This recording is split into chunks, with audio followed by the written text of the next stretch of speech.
నిర్ణయాలను తీసుకోవడం జరిగింది. ఈనాడు మీకు అందరికీ తెలుసు, ప్రతి ఇంటికి 200 యూనిట్లు ఉచిత కరెంట్ ఇచ్చిన ఈనాడు తమ పిల్లలకు పండుగ పూట మాత్రమే సన్న బియ్యంతో వండి పెడుతున్న ఆడబిడ్డలు వాళ్ళు తిన్నా తినకపోయినా కొడుకు బిడ్డ కడుపు నింపాలి, ఆ పిల్లలు సంతోషంగా ఉండాలని పండుగకు పర్బానికో సన్న బియ్యంతో వండి పెట్టేది పరమానం.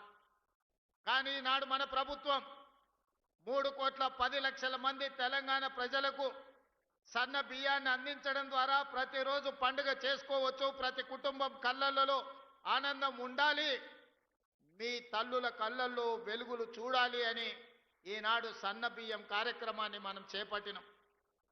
సిలిండర్ ధర 500 రూపాయలకే ఇవ్వడం కాకుండా ఆర్టీసీలో ఉచిత ప్రయాణం. మా అక్కలు అంతకుముందు అమ్మగారింటికి వెళ్ళాలన్నా, అమ్మవారిని దర్శించుకోవాలన్నా ఇంటాయననో కన్న కొడుకునో బస్సు కిరాయి పైసలు అడిగే పరిస్థితి. వాళ్ళు ఇస్తే ఇచ్చినట్టు, ఇయ్యకుంటే దసరా పండుగ గడిగితే దీపావళినో, దీపావళికి అడిగితే సంక్రాంతికి పోదువనో, సంక్రాంతి పండుగకు అడిగితే ఉగాది పోదులే అమ్మ మీ అమ్మని చూడడానికి ఇప్పుడు ఏమంత తొందర ఉందా అని అనేటోళ్ళు. కానీ ఈనాడు మా అక్కలు ఇంటాయన పొలం కాడికి పని మీద పోతే మళ్ళీ వచ్చే లోపల అమ్మగారింటికి పోయి అమ్మని చూసి అమ్మ కష్ట సుఖాలు చూసి మళ్ళా ఎప్పట్లాగా ఇంటికి వచ్చే పరిస్థితి. ఎక్కడ చెయ్యి చూపిస్తే అక్కడ బస్సు ఆపే రోజులు ఈ రోజు వచ్చినాయి. ఈ 2 ఏళ్లల్లో మీ తమ్ముడు ముఖ్యమంత్రి అయినాక మా అక్కలు నేను అడుగుతున్నా, ఎవరన్నా బస్సులో మీకు టికెట్కు పైసలు అడిగినరా అక్క? ఎవరైనా అడిగినరా? ఎవరైనా పైసలు ఇచ్చిర్రా? టికెట్ కొనుక్కోనికి ₹1 నన్ను అడిగినరా? ఇవాళ బాజాబ్తా మీరు చెయ్యి అడ్డం పెడితే బస్సు ఆగుతుంది, బస్సు ఎక్కితే మీ ముందల రూపాయి గట్టు అని చెయ్యి జాపే ధైర్యం ఎవరికి లేదు. ఇవాళ బస్సులలో ఉచిత ప్రయాణమే కాదు, మా సంఘాల సభ్యులకు వ్యాపారాన్ని అందించాలి, ఆర్థికంగా నిలబెట్టాలని ఈనాడు 1000 ఆర్టీసీ బస్సులు మా సంఘాలకు యజమానులు చేసినాం. ఇప్పుడే మా మద్దూరు సంఘానికి ఆర్టీసీ బస్సు కొనిచ్చి ప్రారంభోత్సవం చేసి మద్దూరు మండల ఆడబిడ్డల్ని బస్సులకు యజమానులను చేసినాం. ఉచితంగా బస్సులో ప్రయాణం కాదు, ఆ ఆర్టీసీకి బస్సులోనే కొని కిరాయికి పెట్టి ఆదాయాన్ని సంపాదించే పరిస్థితి ఈ రోజు మా ఆడబిడ్డలు చేరుకున్నారు. ఒకనాడు సోలారు విద్యుత్తు అదానీ అంబానీల సొంతం. కానీ ఈనాడు ఇందిరమ్మ రాజ్యంలో ప్రజాపాలనలో సోలారు విద్యుత్తును ఉత్పత్తి చేసి రాష్ట్రానికి సరఫరా చేసే యజమానులను అదానీ అంబానీలను కాదు, మా ఆడబిడ్డల్ని ఈరోజు సోలార్ పవర్ ప్లాంట్లకు యజమానులను చేసి అదానీ అంబానీలతోని పోటీ పడే విధంగా ఈనాడు మా ఆడబిడ్డలకు ఆర్థిక స్వతంత్రం వచ్చింది. ఇదే కాదు, పెట్రోల్ బంకుల వ్యాపారం. మొన్న నేను అడిగిన నారాయణపేట పెట్రోల్ బంకు మనం ఆడబిడ్డలకు ఇచ్చినాం. నారాయణపేట పెట్రోల్ బంక్ ఎలా నడుస్తుందంటే నెలకు 4 లక్షల రూపాయలు సంపాదించుకుంటున్నాం సార్, అద్భుతంగా ఉందని మా ఆడబిడ్డలు చెప్తున్నారంటే పెట్రోల్ బంకులు కూడా ఈరోజు మా ఆడబిడ్డలు యజమానులైనరు. ఇదే కాదు, హైటెక్ సిటీ ప్రాంతంలో మైక్రోసాఫ్ట్, ఇన్ఫోసిస్ ఐటీ కంపెనీలు, ఫార్మా కంపెనీలు, ప్రపంచాన్ని శాసించే ఐటీ కంపెనీలు అక్కడ ఉన్నాయి. అక్కడ గజం కాదు ఇంచు భూమి కొనాలన్నా మనం కలలో కూడా కొనుక్కోలేని పరిస్థితి. మరి అలాంటి హైటెక్ సిటీ శిల్పారామం పక్కన 3.5 ఎకరాలు 150 షాపులు మా ఆడబిడ్డలు సంఘాల సభ్యులు తయారు చేసిన వస్తువులను ఉత్పత్తి చేసి ప్రపంచ మార్కెట్లో అమ్మడానికి హైటెక్ సిటీ పక్కన 3.5 ఎకరాలు 100 కోట్ల రూపాయల భూమి ఈరోజు మా మహిళా సంఘాలకిచ్చి రాష్ట్రం నలుమూలల ఆడబిడ్డలు తయారు చేసే వస్తువులను ఈరోజు అంతర్జాతీయ మార్కెట్లో అమ్మడానికి అక్కడ అవకాశం కల్పించినాం. ప్రపంచ దేశాల నుంచి అక్కడికి వచ్చి పర్యాటకులు కొనుగోలు చేస్తున్నారు. ఈనాడు ఆడబిడ్డలు తయారు చేసే ఉత్పత్తి వస్తువులను హైటెక్ సిటీ పక్కనే కాదు, అమెజాన్ వెబ్సైట్లో ఆన్లైన్లో ఆర్డర్ ఇవ్వడానికి ఈనాడు అమెజాన్తో మాట్లాడుతున్నాం. ఈడ కొడంగల్లో ఎన్కపల్లో ఆడబిడ్డ ఏమైనా తయారు చేస్తే ఎన్కపల్లో ఆడబిడ్డ తయారు చేసిన వస్తువు అమెజాన్ అమెరికాలో ఉన్న వాళ్ళు కొనుక్కోవడానికి ఈనాడు వాళ్ళందరికీ మనము ఏర్పాట్లను చేస్తున్నాం. ఇవన్నీ కాకుండా ఇవన్నీ చేసిన కుటుంబం యొక్క సమస్యలు తీరవు. కుటుంబం యొక్క సమస్యలు తీరాలి అంటే పిల్లలు చదువుకోవాలి. అందుకే మా అక్కలకు ఒక మాట చెప్పదలుచుకున్నా, అక్క ఈనాడు ఇండ్లు కట్టించినా భూములు ఇచ్చినా మీకు పండుగ పూట చీర పెట్టినా సారె పెట్టినా మీ సమస్యలకు శాశ్వత పరిష్కారం దొరకదు. అందుకే ఈనాడు ఎడ్యుకేషన్ అండ్ ఇరిగేషన్ మన ఆర్థిక పరిస్థితిని బాగు చేయడానికి, మనల్ని అభివృద్ధి పదం వైపు నడిపించడానికి, మన జీవితాలలో వెలుగును నింపడానికి ఈనాడు మన రాష్ట్ర ప్రభుత్వం కంకణం కట్టుకున్నది. దానికి ఒక ప్రయోగశాలగా కొడంగల్ నియోజకవర్గాన్ని ఎన్నుకున్నాం. ఏనాడైతే మీకు ఇవ్వడానికి ఈనాడు అసైన్మెంట్ భూములు లేవు, మీకు ఇవ్వడానికి కోట్లాది రూపాయలు లేవు, మీకు నేను చెయ్యగలిగిందల్లా మీ పిల్లలకు చదువులు చెప్పించడమే. మీ జీవితాలలో వెలుగులు రావాలి, మీరు బాగుపడాలి అంటే మీ పిల్లలు చదువుకోవాలి. ఇవాళ దామోదర్ రాజ నరసింహ గారు ఒక గొప్ప మంత్రి అయ్యి రాణిస్తున్నాడంటే గొప్పగా చదువుకున్నాడు కాబట్టే, ఇంజనీరింగ్ గ్రాడ్యుయేట్ అయింది కాబట్టే ఈనాడు రాజ్యాన్ని నడుపుతున్నాడు, రాష్ట్రాన్ని పాలిస్తున్నాడు. ఇవాళ చదువుకున్న వేదిక మీద ఉన్న కలెక్టర్లు కావచ్చు, ఐఏఎస్లు కావచ్చు, ఐపీఎస్లు కావచ్చు, పేద రైతుల కుటుంబాలను, దళితులను, గిరిజనులో పుట్టిన వాళ్ళు బాగా చదువుకున్నారు కాబట్టే ఇవాళ వాళ్ళు ఈ వేదిక మీద గొప్ప వాళ్ళై కూర్చున్నారు. అందుకే మా అక్కలకు ఒక్క మాట చెప్పదలుచుకున్నా, మన జీవితాలలో మార్పు రావాలి, మన బ్రతుకులు బాగుపడాలి, మనం భవిష్యత్తులో గొప్ప వాళ్ళం కావాలి అనంటే మన పిల్లలు చదువుకోవాలి. మన పిల్లలు చదువుకోవాలంటే పాఠశాలలు ఉండాలి, పాఠశాలలకు వెళ్ళడానికి అవసరమైన వసతులు ఏర్పాటు చేయాలి. అందుకే ఈనాడు అక్షయ పాత్ర వాళ్ళతో మాట్లాడి కొడంగల్ నియోజకవర్గంలో దామన్న 312 పాఠశాలలు ఉన్నాయి. 28,000 మంది విద్యార్థులుంటే ఉదయం తల్లిదండ్రులు కూలి పనికో వ్యవసాయం పనులకు వెళ్ళినప్పుడు ఆ పిల్లలకు టిఫిన్ పెట్టకపోతే కాలే కడుపుతో బడికి వస్తే వాళ్ళు సరిగ్గా చదువుకోలేకపోతున్నారని ఆలోచన చేసి అక్షయ పాత్ర వాళ్ళతో మాట్లాడి అమ్మ ఎట్లా ఆలోచన చేస్తుందో, అన్న ఎట్లా ఆలోచన చేస్తాడో ఆ విధంగా ఆలోచన చేసి ఈనాడు కొడంగల్ నియోజకవర్గంలో ప్రతిరోజు ఉదయం అక్షయ పాత్ర వాళ్ళ సహకారంతో 28,000 మంది విద్యార్థులకు ఉదయం పూట నాష్ట పెడుతున్నాము. ఈ సంవత్సరం బడికి 5,000 మంది విద్యార్థులు పెరిగినరు. ఒకనాడు టిఫిన్ చేయకపోవడం వల్ల, ఇంటి దగ్గర పనులు ఉండడం వల్ల పిల్లలు పాఠశాలకు దూరమైనరు, చదువులకు దూరమైనరు. అందుకే ఆలోచన చేసి నా కొడంగల్ నియోజకవర్గంలో ఏ ఒక్క విద్యార్థి కూడా ఆకలితో బాధపడకూడదు, ఆకలితో బడికి రాకూడదు, ఆకలితో చదువు మీద శ్రద్ధ కోల్పోకూడదని ఆలోచన చేసి ఈనాడు ప్రతి పాఠశాలలో 312 పాఠశాలల్లో 28,000 మందికి ప్రతిరోజు ఉదయం ఒక మంచి నాష్ట పెట్టి వాళ్ళ ఆరోగ్యాన్ని కాపాడడమే కాకుండా వాళ్ళ ఆకలి తీర్చే ప్రయత్నం చేస్తున్నాం. ఇది సరిపోతుందా అంటే సరిపోదు. అందుకే ఈనాడు ఈ ప్రాంతంలో ఈరోజే మనం ఈరోజే పునాది రాయి వేసుకున్నాం. మధ్యాహ్న భోజన పథకాన్ని కూడా ప్రారంభిస్తున్నాం. కొడంగల్ నియోజకవర్గంలో ఏ ఒక్క విద్యార్థి కూడా అమ్మ కోసం ఎదురు చూడాల్సిన పని లేదు. అమ్మలాగా ఈ రాష్ట్ర ప్రభుత్వం మధ్యాహ్న భోజనం పథకాన్ని అమలు చేసి ఆ పిల్లల ఆకలి తీర్చి ఆ పిల్లలు చదువుకోవడానికి, ఆ పిల్లలు దేశ భవిష్యత్తుకు పునాదులు వేయడానికి, తెలంగాణలో పునర్నిర్మాణంలో భాగస్వాములం చేయడానికి మధ్యాహ్న భోజన పథకానికి కూడా ఈ రోజు మనం ఇక్కడ ప్రారంభోత్సవ కార్యక్రమం చేసుకున్నాం.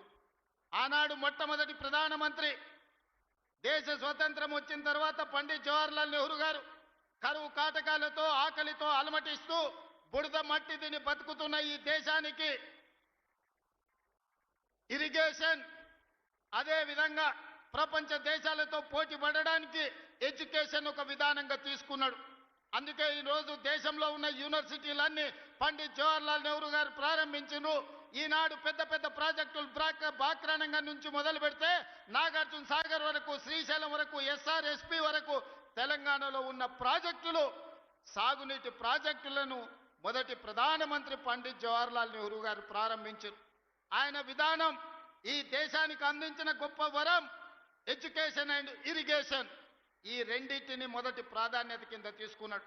ఆ స్ఫూర్తితో ఈనాడు నా కొడంగల్ నియోజకవర్గానికి అదే స్ఫూర్తిని అందించాలి, ఎడ్యుకేషన్ అండ్ ఇరిగేషన్ ని మొదటి ప్రాధాన్యత కింద తీసుకోవాలని ఈనాడు నా కాన్స్టిట్యున్సీకి మెడికల్ కాలేజ్ తీసుకొచ్చుకున్నాం, వెటర్నరీ కాలేజ్ తీసుకొచ్చుకున్నాం, అగ్రికల్చర్ కాలేజ్ తీసుకొచ్చుకున్నాం, పారామెడికల్ కాలేజ్ తీసుకొచ్చుకున్నాం, నర్సింగ్ కాలేజ్ తీసుకొచ్చుకున్నాం, ఫిజియోథెరపీ కాలేజీని తీసుకొచ్చుకున్నాం, ఇంజనీరింగ్ కాలేజీని తీసుకొచ్చుకున్నాం, ఐటీఐ తీసుకొచ్చుకున్నాం, ఏటీసీలను తీసుకొచ్చుకున్నాం, జూనియర్ కాలేజీలను తీసుకొచ్చుకున్నాం, డిగ్రీ కాలేజీలను తీసుకొచ్చుకున్నాం.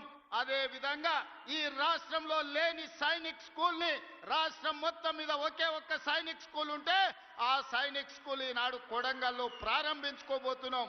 ఇది మా ఎడ్యుకేషన్ పాలసీ. రేపటి తెలంగాణ పునర్నిర్మాణంలో నా కొడంగల్ నియోజకవర్గం మా సోదరులు, మా అక్కలు, మా చెల్లెళ్ళు వాళ్ళ పిల్లలని భాగస్వాములను చేయడానికి ఈనాడు 5,000 కోట్ల రూపాయలతోని మా ఎడ్యుకేషన్ క్యాంపస్ ని ఈ రోజు మేము నిర్మించుకుంటున్నాం. ఇవన్నీ ఈనాడు ఏమి ఖర్చులకు ఇచ్చినా తెల్లారికి ఖర్చు అయిపోతుంది. తరగని ఆస్తి విద్య ఒక్కటే. ఈ రోజు మేము ఐటీఐ చదువుకోవాలంటే ఒక దగ్గరికి పోవాలి, జూనియర్ కాలేజ్ చదువుకోవాలంటే ఇంకొక దగ్గరికి పోవాలి, ఇంజనీరింగ్ చదువుకోవాలంటే ఎక్కడికి పోవాలో తెలియదు, మెడికల్ కాలేజ్ అంటే ఎట్లుంటుందో మా ప్రాంతానికి తెలియదు. అందుకే రాష్ట్రం నలుమూలల వలస పోయినట్టు పొట్ట చేత పట్టుకొని చదువుకోవడానికి మేము వెళ్ళడమైంది. రాష్ట్రం నలుమూలల నుంచి చదువుకోవాలంటే ఎవరైనా నా కొడంగల్కు రావాలి, ఈ కొడంగల్ చదువుకోవాలి. ఎవరైనా గొప్ప చదువు చదవాలి అంటే, గొప్ప చదువు వాళ్ళ పిల్లలు చదవాలంటే తల్లిదండ్రులు అయ్యా పిల్లగాన్ని కొడంగల్ పంపించారు, మంచిగా చదువుకుంటాడు, మంచి చదువులు చెప్తారు కొడంగల్ అని రాష్ట్రం నలుమూలల అమ్మలు మాట్లాడుకోవాలని ఇవాళ కొడంగల్ నియోజకవర్గానికి ఒక ఎడ్యుకేషన్ క్యాంపస్నే తీసుకొచ్చినాం. ఇవాళ మీ అందరు మంత్రివర్గంలో 100% సహకరించడం వల్ల ప్రతి గ్రామంలో పాఠశాలలు నడుస్తుంది, ప్రతి మండలంలో చదువుకునే కాలేజీలు వచ్చినాయి. నియోజకవర్గానికి మొత్తానికి ఒక ఎడ్యుకేషనల్ క్యాంపస్. ఉస్మానియా యూనివర్సిటీలో కూడా ఇన్ని ఫ్యాకల్టీస్ లేవు, ఇన్ని కాలేజీలు లేవు అక్కడ ఉండే క్యాంపస్లో. కానీ అదే కొడంగల్లో ఈనాడు వాటన్నిటినీ ఒకే ప్రాంతంలో కేంద్రీకరించి ఈరోజు పనులు ప్రారంభించుకున్నాం. సరిగ్గా 16 నెలలు తిరిగే లోపల ఇది ఒక అంతర్జాతీయ స్థాయి ఎడ్యుకేషనల్ హబ్గా దీన్ని మార్చడానికి మేము ప్రయత్నం చేస్తున్నాం. ఇదే కాదు, మాకు కరువు, మాకు కందులు తప్ప ఏం పడవు. మా ప్రాంతంలో ప్రజలు, రైతులు కందులు వండించాలి, కల్తీ కళ్ళు తాగాలి, ఇంతకంటే మా జీవితంలో ఏం లేదు.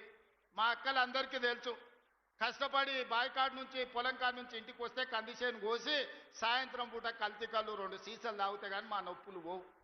ఎట్లా బాగుపడాలి మేము ఆలోచన చేసి విద్యుత్తునే కాదు ఇరిగేషన్ ప్రాజెక్టులు కట్టాలని, అందుకే కృష్ణానది జలాలు మా పక్క నుంచి పోతుంటే చుక్క నీరు రాక ఎడారిగా కరువు ప్రాంతంగా ఉన్న కొడంగల్ను, నారాయణపేట, మక్తల్ని కృష్ణానది జలాలతో తడపాలి అని మక్తల్, నారాయణపేట, కొడంగల్ లిఫ్ట్ ఇరిగేషన్ ని ప్రారంభించుకోవడమే కాదు, దాదాపు 5,000 కోట్ల రూపాయలతోటి ప్రతి ఎకరాలకు నీళ్లు ఇవ్వాలని మా మిత్రుడు శ్రీహరి గారి ప్రయత్నం వల్ల భూసేకరణ సంవత్సరాల కొద్దీ వాయిదాలు పడుతుంది. 95% రైతులు స్వతంత్రంగా ముందుకొచ్చి వాళ్ళ ఆమోదం ఇచ్చి కాగితాలు ఇచ్చి మీరు ప్రాజెక్టు కట్టండి, మేము అండగా ఉంటాం, మా పొలాలు పోయినా సరే మా ప్రాంతానికి నీళ్లు రావాలని ఇవాళ మా రైతులు ముందుకొచ్చి భూములు ఇచ్చిండ్రు. రేపు మంత్రివర్గంలో ఆమోదం పొందితే 3 నెలల్లో ఉధృతంగా పనులు జరుగుతాయి. 3 ఏళ్లల్లో కొడంగల్లో ఉండే ప్రతి మారుమూల ప్రాంతానికి కృష్ణానది జలాలను తీసుకొచ్చి ఈ భూములను తడిపి మా రైతాంగాన్ని ఆదుకునే బాధ్యత ఇవాళ మేము తీసుకున్నాం. ఇది ఒక్కటే సరిపోతుందంటే సరిపోదు, మాకు పరిశ్రమలు రావాలి. లగచర్లలో మేము భూసేకరణ చేస్తే కొంతమంది కుట్రలు చేసి అమాయకులైన రైతులను రెచ్చగొట్టి అధికారుల మీద దాడులు చేయించి ఈనాడు అన్యాయంగా రైతులు కేసులలో ఇరుక్కున్నారు. అందుకే వాళ్ళందరితో మాట్లాడినాం, వాళ్ళ ఆలోచనలు పంచుకున్నాం. వాళ్ళు అడిగినంత నష్టపరిహారం, వాళ్ళు అడిగినన్ని ఇండ్లు కట్టుకోవడానికి ఇందిరమ్మ ఇండ్లు మంజూరు చేసినాం. ఇవాళ లగచర్ల, హకీంపేట, పోలేపల్లి ప్రాంతంలో 3 నుంచి 4,000 ఎకరాల భూమి రైతులు ముందుకొచ్చి ఇస్తున్నారు. అంతర్జాతీయ స్థాయి పరిశ్రమలను, పెట్టుబడులు అక్కడికి తీసుకొచ్చి ఎవరైనా పెట్టుబడి పెట్టాలి అని అంటే ఆ పెట్టుబడికి రక్షణ, లాభం ఉండే విధంగా లగచర్ల పారిశ్రామిక వాడను మేము పనులు ప్రారంభించుకుంటున్నాం. మా నియోజకవర్గం ఒక్క పారిశ్రామిక కేంద్రంగా గొప్పగా రాణించే విధంగా ఎట్లయితే ఢిల్లీ పక్కన నోయిడా ఉందో, ఆ నోయిడా ఈ దేశానికి ఆదర్శమైన పరిశ్రమలకు వేదిక అయిందో, ఈనాడు తెలంగాణకు నోయిడాగా కొడంగల్ నియోజకవర్గాన్ని తీర్చిదిద్ది లగర్చర్ల పారిశ్రామిక వాడను అంతర్జాతీయ గుర్తింపు తీసుకొచ్చే విధంగా మా రైతులు మా పిల్లల జీవితాలలో ఉద్యోగాలు ఇప్పించి వాళ్ళకు విద్యనే కాదు మా పరిశ్రమల్లో ఉద్యోగాలు ఇచ్చే విధంగా ప్రణాళికలు ఈరోజు చేపడుతున్నాం. ఇవి సరిపోదు. పరిశ్రమలు వేగంగా అభివృద్ధి చెందాలంటే రైల్వే లైన్లు కావాలి. అందుకే వికారాబాద్ కృష్ణా రైల్వే లైన్ ఈనాడు వికారాబాదు, పరిగి, కొడంగల్, నారాయణపేట, మక్తల్ నుంచి కర్ణాటక రాష్ట్రానికి రైల్వేను తీసుకొచ్చి రైల్వే లైన్లకు కేంద్ర ప్రభుత్వం ఆమోదమే కాదు రాష్ట్ర ప్రభుత్వం ఇవ్వాల్సిన నిధులన్నీ ఇచ్చినాం. తొందరలోనే కొడంగల్లో రైల్వే కూత పెట్టబోతుంది. రైలు కూతను మా ప్రజలు వినబోతుండ్రు. 70 ఏళ్ల నుంచి రైలు ఎప్పుడొస్తుందా అని కళ్ళల్లో ఒత్తులేసుకొని చూసుకుంటున్నారు. రాబోయే కొన్ని నెలల్లోనే రైల్వే పనులు చేపట్టబోతున్నాం. మా దగ్గర సున్నపు రాసులు ఉన్నాయి, సున్నపు గనులు ఉన్నాయి, పరిశ్రమలేమో కర్ణాటకలో ఉన్నాయి, ఉద్యోగ ఉపాధి కర్ణాటక వాళ్ళకు వస్తుంది. అందుకే మా కొడంగల్ మండలంలో తొందరలోనే పెద్ద సిమెంట్ పరిశ్రమను పెట్టి వేలాది మంది ఈ ప్రాంతంలో ఉండే నిరుద్యోగులకు ఉద్యోగాలు ఇప్పించే బాధ్యత తీసుకుంటున్నాం. సిమెంట్ పరిశ్రమను ఈరోజు కొడంగల్ నియోజకవర్గంలో మేము ఏర్పాటు చేసుకోబోతున్నాం. ఇవన్నీ కార్యక్రమాలు ఎలా సాధ్యమైనాయి? ఈనాడు కొడంగల్ శాసనసభ నియోజకవర్గం రాష్ట్రానికి ఒక మోడల్ కాన్స్టిట్యున్సీగా రావాలి. రాష్ట్రం మొత్తం ఎవరైనా అభివృద్ధి ఎలా జరగాలంటే కొడంగల్కి వచ్చి చూసే విధంగా ఈనాడు మేము చేసుకుంటున్నాం. మరి ఇంత కీలకమైన సందర్భంలో సర్పంచ్ ఎన్నికలు రాబోతున్నాయి. మా యువకులు అందరు ఇక్కడ ఉన్నారు, మా అక్కలు ఉన్నారు. సార్ నువ్వు నిన్నైతే ఎమ్మెల్యే చేస్తే ముఖ్యమంత్రి అవుతుంది, మరి మా ఊళ్ళో పరిస్థితి ఏంది, మోరేంది, కరెంట్ ఏంది, నీళ్ళేంది, ఊర్ల సమస్యలు ఏందని అడుగుతున్నారు. నాకు తెలిసి రాబోయే 3-4 రోజుల్లోనే రాష్ట్ర ఎన్నికల సంఘం సర్పంచ్ ఎన్నికల్ని నిర్వహించబోతుందని నాకు సమాచారం ఉన్నది. ఈ వేదిక మీద నుంచి మా మిత్రులకు ప్రతి గ్రామంలో మంచోళ్ళని సర్పంచులుగా ఎన్నుకోండి. మన నియోజకవర్గాన్ని అభివృద్ధి చేసుకుందాం. అభివృద్ధిని అడ్డుకునేటోళ్ళని సర్పంచులను చేయకండి. అభివృద్ధికి సహకరించి నా దగ్గర వచ్చి కూర్చొని ఏమి కావాలనో అడిగి గ్రామంలో ఇంటింటికి సంక్షేమ పథకాలను అందించడమే కాకుండా ప్రతి గ్రామానికి రోడ్డు ఉండాలి, గుడి ఉండాలి, బడి ఉండాలి, తాగడానికి నీళ్ళ ట్యాంక్ ఉండాలి, ప్రతి పేదవాడికి ఇందిరమ్మ ఇల్లు అందాలి, ప్రతి పేద అక్కకు చెల్లెకు ఈనాడు మనం పెడుతున్న సారే చీర ఆడబిడ్డలకు చేరాలి. అందుకే ఈనాడు పండుగ పూట ఇంటి వాళ్ళు పెట్టే, తల్లిదండ్రులు పెట్టేది సొంత సోదరుడు పెట్టే చీర మనం సారెగా చూస్తాం. అందుకే ఈనాడు ఈ రాష్ట్రంలో ఉండే 1 కోటి మంది ఆడబిడ్డలకు 1 కోటి చీరలు పెట్టడం ద్వారా పండుగ పూట పెట్టే చీరే మా ఆడబిడ్డలకు సారే కావాలని ఈనాడు రాష్ట్రం మొత్తం నాణ్యత కలిగిన చీరలని మా ఆడబిడ్డలకు ఇస్తున్నాం. అధికారులకు నేను ఆదేశాలు ఇస్తున్నా. ప్రతి ఆడబిడ్డకు ఇంటికెళ్ళి చీర అందించాలి. వాళ్ళు వచ్చి అడిగితే కాదు, మీరే ఇంటికెళ్ళి ఆడబిడ్డలకు చీర అందించాలి. మీ సోదరుడు, మీ అన్న, మీ తమ్ముడు రేవంత్ అన్న మీకు చీర పంపించుండు, పండుగ పూట ఈ చీర కట్టుకోండి అని ఆ చీర ఇవ్వండి. ఎందుకంటే నాణ్యతతో కూడుకున్న చీర ఈనాడు ప్రభుత్వం ఇస్తుంది. ఆనాడు ఇచ్చిన చీరలు కందిసేన్ కాడ పిట్టలకు అడ్డం కట్టేది బెదిరియనికే, మా అక్కలకు తెలుసు. లేకపోతే ఇంటికాడ బర్రెలకు గొర్రెలకు దాపు కట్టేది. ఇవాళ అట్లా కాకుండా ఆడబిడ్డలు కట్టుకునే చీర, పండుగ పూట నాడు కట్టుకునే చీరను ఈనాడు మన ప్రభుత్వం ఇచ్చింది. ప్రతి ఆడబిడ్డ చీర కట్టుకోవాలి, ప్రతి ఆడబిడ్డకు ఆ చీర చేరాలి. అధికారుల చర్యలు తీసుకోవాల్సిందిగా అటు నారాయణపేట, కొడంగల్ కలెక్టర్లకు, వికారాబాద్ కలెక్టర్లకు నేను ఆదేశాలు ఇస్తున్నా. ప్రతి ఆడబిడ్డకు చీర చేరే విధంగా మీరు చర్యలు తీసుకోవాలి. ఈ ఆడబిడ్డల చీర కట్టుకొని సంతోషంగా రేపు సర్పంచ్ ఓట్లలో అన్న చెప్పిన వాళ్ళకు, గ్రామాన్ని అభివృద్ధి చేసే వాళ్ళకు ఓటేసి రావాలి. మా అక్కలందరికీ ఒకటే సూచన, ఎన్నికల రోజు ఓట్లేయడానికి మీకొచ్చిన చీర కట్టుకొని లైన్లో నిలబడి ఇందిరమ్మ రాజ్యాన్ని మేము ఆశీర్వదిస్తున్నాం, ఇందిరమ్మ రాజ్యమే కావాలని చీర కట్టుకోవడం ద్వారా మీ అభిమానాన్ని ప్రదర్శించండి, మీ సోదరుడిని ఆశీర్వదించండి. ఎందుకంటే ఆ చీరను 10 రకాల డిజైన్లు చేపించి ఏ చీర మా ఆడబిడ్డలకు బాగుంటుందని 10 రకాలుగా పరిశీలన చేసిన తర్వాత నిర్ణయం తీసుకున్నాం. రేపు సర్పంచ్ ఎన్నికలు అత్యంత కీలకం. కొడంగల్ నియోజకవర్గ అభివృద్ధికి ఈ సర్పంచులే కీలకం. మంచి వాళ్ళను సర్పంచులుగా ఎన్నుకోండి.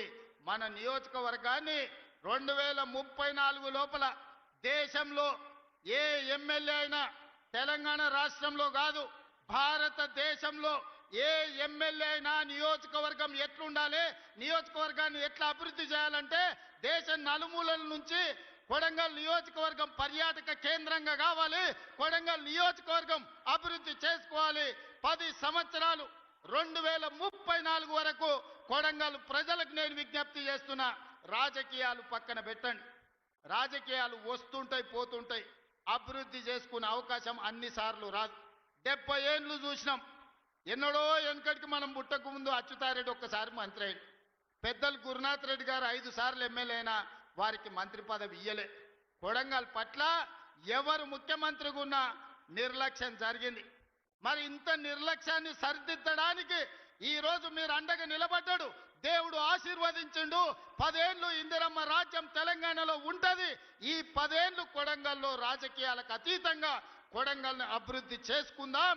ఈ కొడంగల్ దేశానికి ఆదర్శంగా నిలబెట్టుకుందాం. ఇందులో మనం అందరం భాగస్వాములం కావాలి. ఈ దేశంలో పంచాయతీ మెంబర్ నుంచి పార్లమెంట్ వరకు, పంచాయతీ మెంబర్ నుంచి ప్రధానమంత్రి వరకు కొడంగల్ నుంచి ఒక సందేశాన్ని ఇవ్వాలి. అభివృద్ధి కోసం మేమంతా ఒక్కటే, మేము కలిసి మెలిసి ఉంటాం, మేము రాజకీయాలకు అతీతంగా కొడంగల్ అభివృద్ధి చేసుకుంటామని ఈ దేశానికి సందేశాన్ని ఇవ్వాలి. మీరందరూ అండగా నిలబడాలి. ముఖ్యంగా మా ఆడబిడ్డలను అడుగుతున్నా, మన పిల్లల తలరాత మార్చే అవకాశం వచ్చింది. మన పిల్లలు డాక్టర్లు, లాయర్లు, ఇంజనీర్లు అయ్యే అవకాశం వచ్చింది. మన పిల్లలు ఐఏఎస్, ఐపీఎస్లు అయ్యి ఈ రాజ్యాన్ని నడిపే అవకాశం వచ్చింది. దీన్ని జార విడుచుకుంటే ఇక మళ్ళీ ఎన్నడూ తిరిగి రాదు. మా ఆడబిడ్డలందరూ అండగా నిలబడాలి. ఈ కొడంగల్ని అభివృద్ధి చేసుకోవాలి. మీరందరూ అక్కలారా అండగా ఉంటారు కదా? ఉంటారా? ఉంటారా? ఉండేటోళ్ళందరూ సపోర్ట్లు కొట్టురు. మా అక్కలు గట్టి కొట్టాలి. ఇక మా వాళ్ళకి భయం వస్తుంది. వాళ్ళు ఉన్నా లేకున్నా మా ఆడబిడ్డలు ఉంటే ఆటోమేటిక్గా ఈడ అన్ని గెలుస్తాం. ఇక వాళ్ళు ఇష్టం ఉన్నా లేకున్నా ఎట్లయినా మన ఎంబడి వచ్చి లైన్లో నిలబడతారు. మీరందరు ఆశీర్వదించినందుకు మీకు మనస్ఫూర్తిగా ధన్యవాదాలు తెలియజేస్తూ మీ అందరి దగ్గర సెలవు తీసుకుంటున్న ధన్యవాదాలు మిత్రులారా. గౌరవ ముఖ్యమంత్రి గారు ఇప్పుడు 300 కోట్ల